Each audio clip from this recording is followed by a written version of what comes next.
नमस्कार, मैं नाज़मीन खान और आप देख रहे हैं SPN 9 न्यूज। दिल्ली के चुने हुए मुख्यमंत्री अरविंद केजरीवाल अपनी ही नीति शराब नीति के चलते तिहाड़ जेल में बंद है। शराब नीति जो घोटाले में तब्दील हो जाती है और गले की फांस बन जाती है आम आदमी पार्टी के लिए, और आम आदमी पार्टी के कई दिग्गज चेहरे इस नीति के चलते तिहाड़ जेल में बंद हो चुके हैं, जिसमें सबसे पहला नाम दिल्ली के पूर्व उप मुख्यमंत्री मनीष सिसोदिया का है। इसके बाद आम आदमी पार्टी के राज्यसभा सांसद संजय सिंह भी इस मामले में तिहाड़ जेल में लगभग 6 महीनों तक बंद रह चुके हैं। लेकिन दिल्ली के मुख्यमंत्री अरविंद केजरीवाल, जिन्होंने ना सीएम पद से इस्तीफा दिया है और ना ही सरकार गिराने की बात करते हैं, दावा करते हैं कि झूठे आरोप लगाए जा रहे हैं, शराब नीति के चलते उन्हें फंसाया जा रहा है। अरविंद केजरीवाल ने ये तमाम दलीलें पेश की। अरविंद केजरीवाल ने आरोप लगाया कि केंद्र सरकार की साजिश है, तो वहीं दूसरी तरफ अरविंद केजरीवाल को ईडी सीबीआई के शिकंजे में कसता हुआ देख आम आदमी पार्टी लगातार प्रचार प्रसार में भी उनके हित की बात करती हुई नजर आती है। अरविंद केजरीवाल शराब घोटाले मामले में बंद हैं और ऐसे में देखा जाए तो उनकी सुनवाई निचली अदालत से लेकर उच्च अदालत तक में देखी जाती है।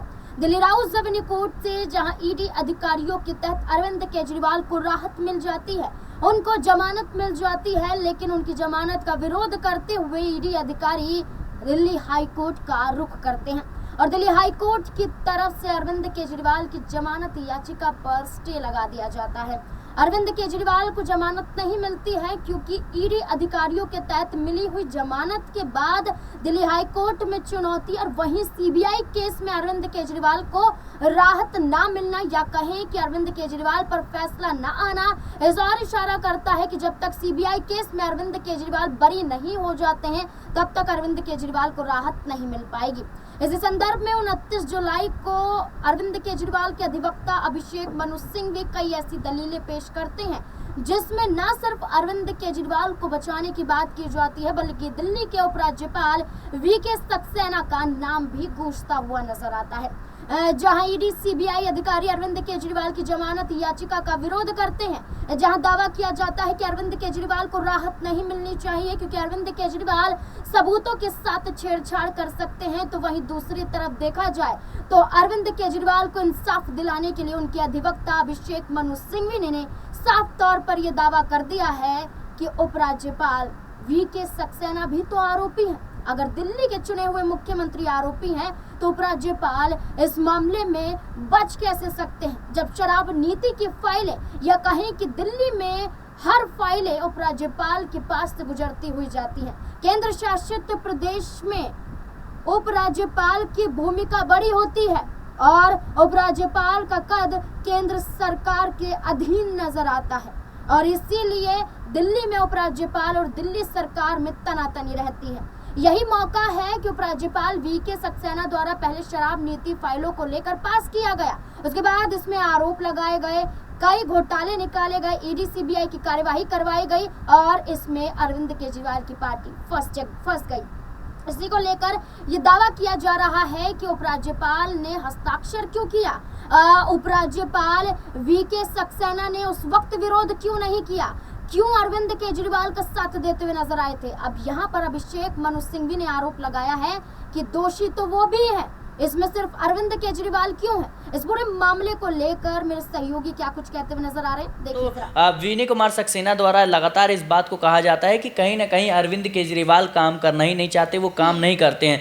तो बहरहाल अगर हम पूरे केस पर नज़र डालें तो केस में जिस तरीके से सीबीआई ने दावा किया है कि गोवा चुनाव के लिए कहीं ना कहीं पूरे पैसे का इस्तेमाल हुआ है और एक एक जो प्रत्याशी थे उनको 90 कह सकते हैं लाख रुपए दिए गए थे, ये आरोप जो है वो सीबीआई द्वारा लगाए गए हैं। लेकिन अब पूरे के पूरे मामले में आप देखिए कि कहीं ना कहीं सीबीआई जिस तरीके से ये तमाम तरह के दावे कर रही है अभी तक सबूत जो है नहीं जुटा पाई है और सीधे तौर पर सीबीआई ने कहा है कि ये जो बयानबाजी अरविंद कह सकते हैं आम आदमी पार्टी के द्वारा कि प्रत्याशियों को कहा गया था कि आप पैसे की चिंता मत करिए, चुनाव लड़िए, उसके आधार पर जो है ये तमाम तरह की दलीलें पेश की जा रही है। वहीं अभिषेक मनु सिंघवी की ये दलील है कि अरविंद केजरीवाल का ईडी का जो मामला है वो खत्म हो गया था, उसमें सुप्रीम कोर्ट ने अंतरिम जमानत दे दी थी और फिर सीबीआई कहीं ना कहीं उन पर दबिश डालती है। तो ये पूरी तरीके से उनकी मानसिकता को दर्शाता है, उनकी कार्यशैली को दर्शाता है कि किस तरीके से एक चुने हुए मुख्यमंत्री को कहीं ना कहीं ईडी और सीबीआई जो है वो उनके पीछे पड़ी हुई और तमाम तरह के आरोप जो है इसमें भारतीय जनता पार्टी पर भी लगते हुए नजर आ रहे हैं। और सीधा साधा आरोप है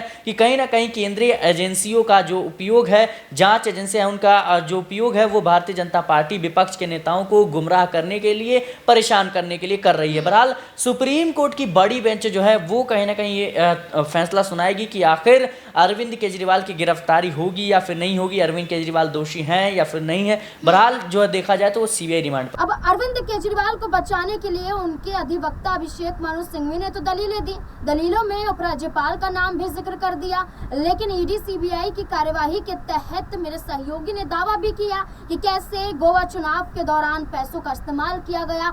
सच सामने नहीं है, सबूत कहाँ है पता नहीं, लेकिन तमाम दलीलों के आधार पर बयानबाजी जरूर की जा रही है।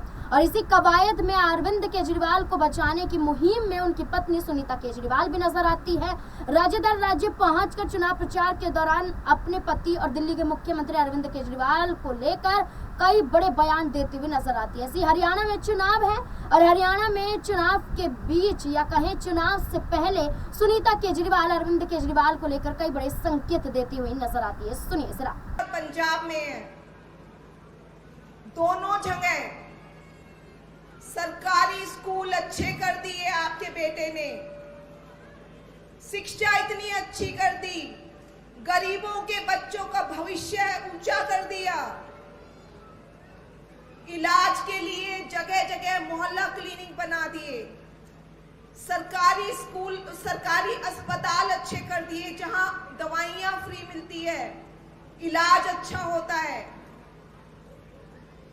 बिजली, यहाँ पे भाई साहब ने बताया इतनी महंगी बिजली है, बिजली फ्री कर दी, 24 घंटे बिजली कर दी, इतने लंबे लंबे पावर कट लगते थे वहां पर। और महिलाओं के लिए बस में सफर फ्री कर दिया,